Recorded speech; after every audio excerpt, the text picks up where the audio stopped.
Hello, my dear IT students. This is the time of your IT class, so let's start. Our today's topic is distinguishing characteristics of entrepreneurship and wage employment.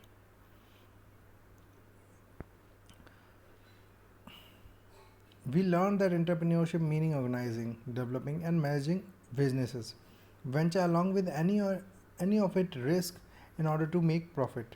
भाई देखिए entrepreneurship क्या है? Organizing, developing, and managing a business and taking risk to make profit. Entrepreneur take risk to make a profit. Let's now try to understand meaning of word profit and risk before we understand various characteristics of entrepreneurship. अब हम profit और risk इनका मतलब क्या है इस बारे में पढ़ते हैं, समझते हैं. Messrs. Ram Prasad owns a sweet shop in a remote village. He incurs a total cost of rupees 35 per kg of sweets and sells at rate of 42 per kg to customer. वो क्या करते हैं? Sweets बनाते हैं जिसकी cost उन्हें पड़ती है 35 रुपीज़ पर केजी और वो कस्टमर को सेल करते हैं 42 रुपीज़ पर केजी में.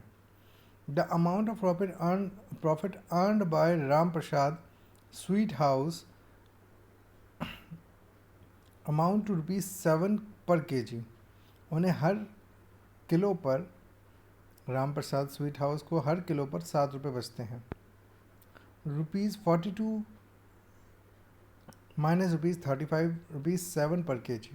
The profit earned is the excess earning after deducting all expenses.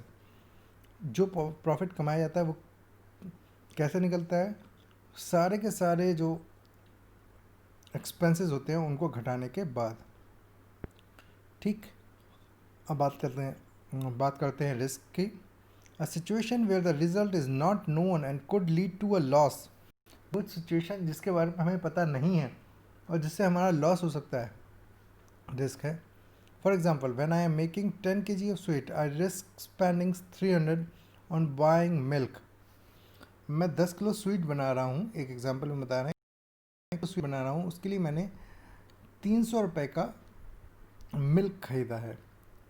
Sugar, maida and some other person may also start the same business in the same area and sell sweets at a lower price. देखिए, मैं 300 रुपये की मैं अगर 10 kilo मुझे sweet बनाना है, मैंने 300 रुपये की मिल्क, शुगर और मैदा में खर्च किया और किसी और इंसान ने भी या कुछ और लोगों ने उसी एरिया में कम पैसों में स्वीट बेचना स्टार्ट कर दिया. तब फिर ये क्या हो गया? रिस्क हो गया कि whether that sweet will be sell और नॉट, क्या वो स्वीट बिकेगी या नहीं. Entrepreneurship is not without risk but entrepreneurs are not afraid of taking calculated risk. Entrepreneurship बिना रिस्क के संभव नहीं है, मतलब कोई भी बिजनेस बिना रिस्क के संभव नहीं है. लेकिन जो एंटरप्रेन्योर्स होते हैं वो एक कैलकुलेटेड, एक जांचे परखे रिस्क के लिए तैयार रहते हैं. Taking risk can lead to failure, but failure is acceptable and entrepreneurs continue their course of action till they succeed. क्या होता है? एंटरप्रेन्योर्स उस रिस्क से घबराते नहीं हैं, डरते नहीं हैं. Taking risk can lead to failure but failure is acceptable. Risk लेना कभी कभी जोखिम का काम हो जाता है, फेल भी हो सकते हैं आप, लेकिन फेल होना एंटरप्रेन्योर्स के द्वारा एक्सेप्टेबल है, मतलब वो फेल होने के लिए तैयार रहते हैं.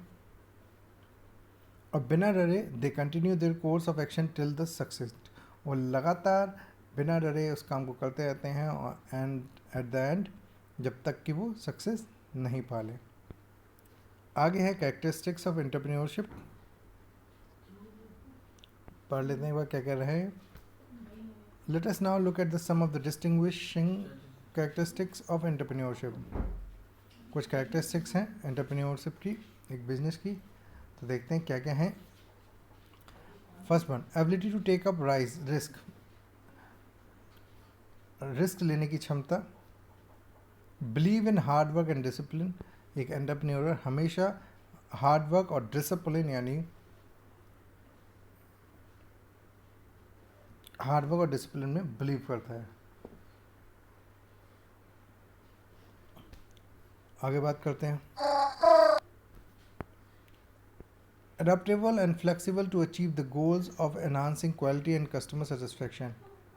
अडाप्ट गोल अचीव करने के लिए फ्लेक्सिबल रहता है और सारी सिचुएशन को कस्टमर सेटिस्फेक्शन के लिए flexible, adaptable and flexible to achieve the goals achieve करने के लिए अडाप्टेबल, हर सिचुएशन को अडाप्ट करने के लिए तैयार रहता है, और फ्लेक्सिबल होता है, of enhancing quality and customer satisfaction, customer satisfaction के लिए और क्वालिटी एनहांस करने के लिए, अपने गोल्स को अचीव करने के लिए हमेशा हर सिचुएशन को अडॉप्ट करता है, सिचुएशन में ढलने के लिए फ्लेक्सिबल भी रहता है। Knowledge of the product and services and their need और डिमांड इन द मार्केट। भाई हर प्रोडक्ट और हर सर्विस की डिमांड और नीड की जानकारी रखता है, और नॉलेज प्रोडक्ट की भी नॉलेज रखता है। Plus financial literacy and money management skills. भाई उसको फाइनेंशियल लिटरेसी यानी पैसे के बारे में जानकारी रहती है, और पैसे को किस तरीके से लगाना है इसकी भी जानकारी रहती है। Effective planning and execution. Effective planning, एक अच्छी प्लानिंग और उसको एग्जीक्यूट करना उसे आता है। Have you ever observe a sudden closure of a shop, store, business in your neighbourhood? Why did the business fail? Was he selling low quality good service? Was she selling product not required in the neighborhood? Was the right opportunity not spotted? What was the risk she had taken? ये एक छोटी सी exercise है जो आपको करनी है। So that's it for today. Thank you class.